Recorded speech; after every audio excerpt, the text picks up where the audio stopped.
But we also know that it's time for some things, and that means it's, ladies and gentlemen, it's time for New Sports. It's New Sports by Victor Allen, all about sweaty guys, sweaty girls, and sweaty balls and sweaty nuts. Get your jock strap and your panty shield and get ready for your sports team. I'm so glad they're not here because they would not be able to relate. They know about sweaty nuts. No. They wouldn't be able to handle this part, man. Any mother doing laundry of a teenage male knows about sweaty nuts. That would not be it, man. I think the whole, when you come from a conscious movement, a development, and play production that reflects life, and then you go into sweaty balls, they wouldn't have been able to do. He did a show with Jenna Jameson. And what good taste was it in? The best of taste. The best taste that you can get with a porn star in your show. You're wrong. I mean, how could it be better? Well, I mean, look, all I'm saying is, okay, I'm not saying anything. I'm going to leave it alone, man. Are you ready for sports in the transition? Man, I'm ready. I'm ready for sports. I think we have the proper visual aids. You got to have those visual aids. Well, the visual aids look good, but hey, no matter what they see at PAXSTEREC.TV/live, we're going to hit a subject no matter what, Mario, because it takes prominence over everything. And we're going to cover some of the stuff we didn't get to cover yesterday because we had a special show. Yes. Which we couldn't even address the sports. Couldn't even address. We had a special guest artist who released their science. That cut, Here I Am, and Father MC following them along, setting the tradition in the trail. So, most part, man, I enjoyed it. So, look, I don't even have to tell you the two words that mean sports right now as it relates to what's the hot topic in sports. Brett Favre. Okay, there you go. See, I told you it was hot. I know. And I told you he was going to play. Yeah, I know you did. I'm not mad at you. You did say that. Okay, now. But, Vic, don't you think it was really exceptional? I don't know if the people caught. That's the part that got me, you guys. This is why I love the story, though, Vic. What? So, people who you're about to play with, let's say it a different way. Members of the Minnesota Vikings who want him to play, right? Who are getting his tweets about his foot not healing fast enough, right? They take it upon themselves to go down to his house. That's unbelievable. Down to his house, fly whatever way. They get a bunch of them, go down to his house, right? Show up at his house. So Brett Favre, this is the kind of cat he is, though, right? So his wife starts cooking steaks. And everybody spends the night and all this stuff. And they say what they talked to Brett Favre about, Vic, was about the fun and joy of playing football. I know. They brought what they said, art imitates, reflects life, what have you. And it's more than just a job. And I think something along the way, because Brett is contagious, man. That's why I like him. That's why I like him. He loves the game. He's a competitor. Yes. It's like he'd do it for free, right?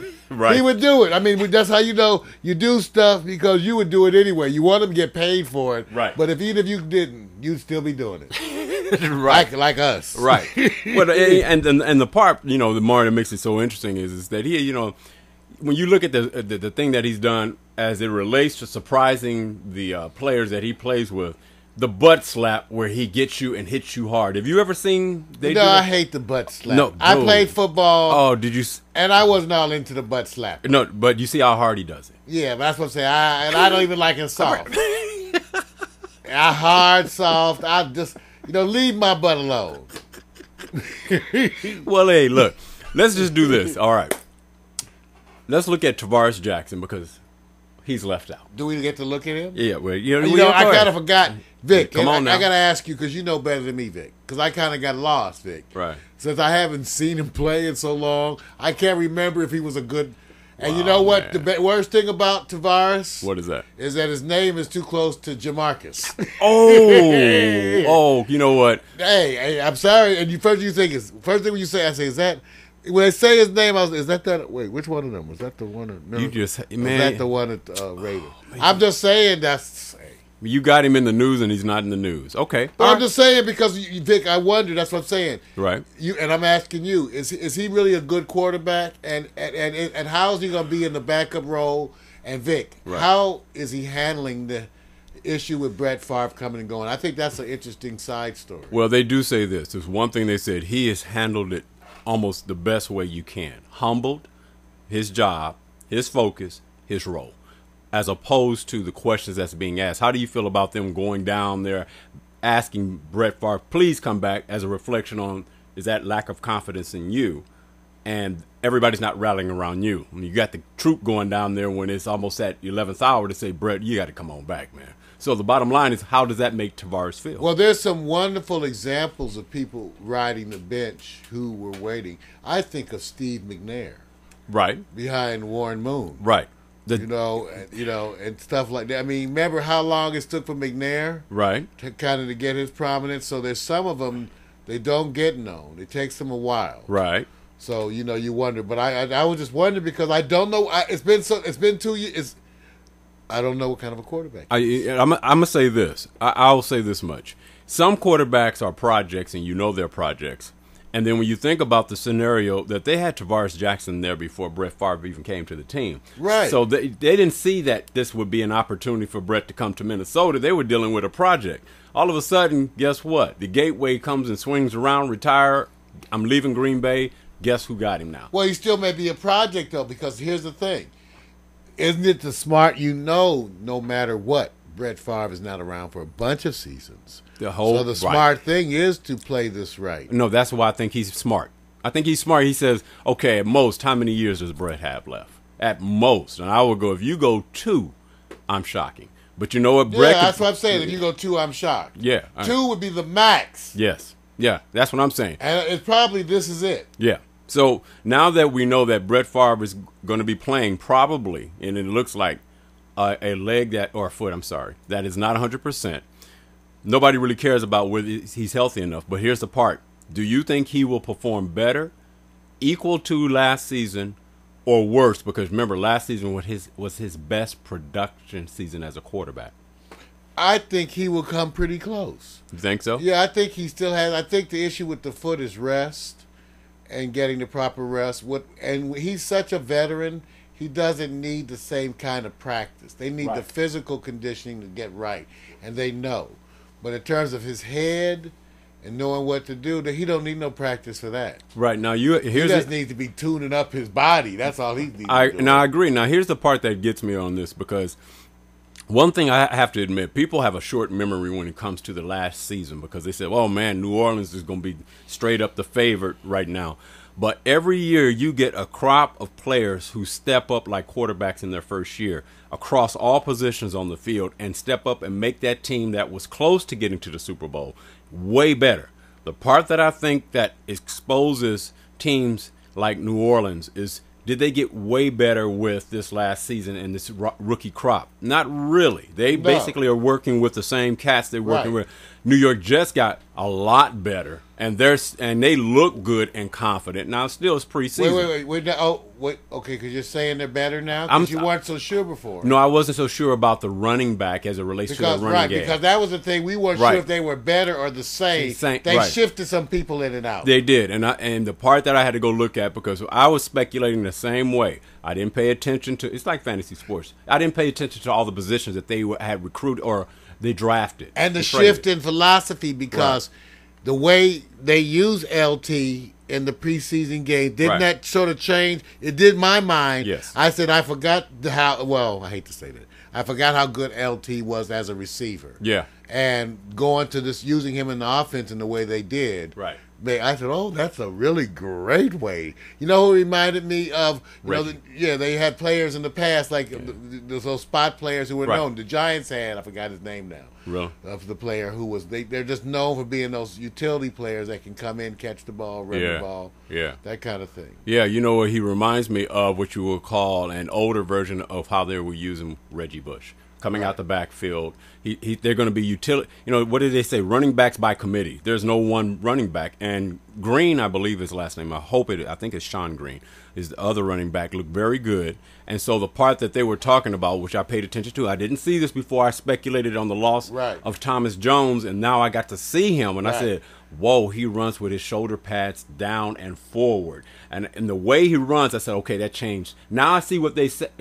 Here's Thomas Jones. We're going to get Sean Green, and we're going to get LT. So we're going to actually expand the running backs role. Thomas Jones was just running back. Right. Now they got Sean. And expand the offense too, because the LT that was nice out of the backfield. So look, here's one of those things where I say you got to go study the game, know the game. And I'm not saying this is, but I feel totally different. The way I feel about Dallas when I'm going, all right, Dallas, no matter how much on paper, you guys look like you got an offensive issue, and it's in the preseason. Dallas Cowboys are not producing points. That's an issue to me. Now, they said wait till after the third game of the preseason, because the first 2 games are throwaway, maybe the third at most. Then you got to get your players in there because you only got a couple of weeks before you go into what they call the treatment of the game, because game 1, you're supposed to bring it. Cowboys don't look good on offense. Vic, I would only hesitate saying that not all coaches approach the preseason in the same way. Right. Many of them do use it specifically to look at certain things. Right. And I'm not sure that Dallas certainly uses it the same way as other folks. For example, the New York game was actually different because it had to do with, bragging rights and all this kind of stuff. Right. So they were playing more for heart. LT, because there was also this issue of him, being over the hill or whatever. Right. He's been an very active person in training camp, and they had an active training camp with a lot of, interaction, a lot more hitting kinds of stuff. Right. So they approached it totally different. Right. So in that sense, I don't totally know if it has the same meaning, but we do have to see. It did seem like the Jets damn near wanted to win bad. Right. I'm not sure if all the other teams, like I said, have that same commitment to winning in the preseason. Many of them just don't. Right. And I only look at really the first 2 quarters of the game, because that's when your regular. That's a good point. The regular. I see when the Giants beat the Jets, even though they beat them 31-16, I didn't pay attention to the second half because that's not the team that's going to be on the field. The first half is the game where it's won because all the players on the field. Dallas, that's what I'm looking at. They had their regular players on the field, the team that's supposed to be stocked the best, and you go and look at Washington blow out of Buffalo like 40-something to 16. Well, I said, look at the first half first. Starters against starters. And I still see that. I see it. I don't know what it is.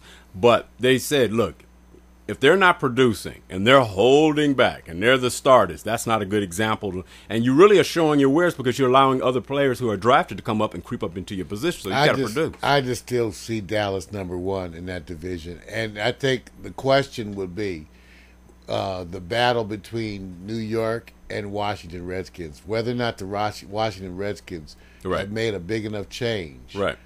So, because some people are saying New York, one of the commentators said he didn't think the Giants was going to make the playoffs. Yeah. You know what? I'm gonna say this. They have to recover from that injury year they had was just so devastating to them. And then when you lose a year, you just can't come and grab it back because everybody got better. So you're coming back with the players that you had from injury, and other players have been plugged in. So I agree with you. I can see why they're hesitant, but I think the Giants will be there to a certain extent. But I think they took a hit because with Manning having that little cut. And then he can't wear that helmet over that fresh cut. He had to get 12 stitches.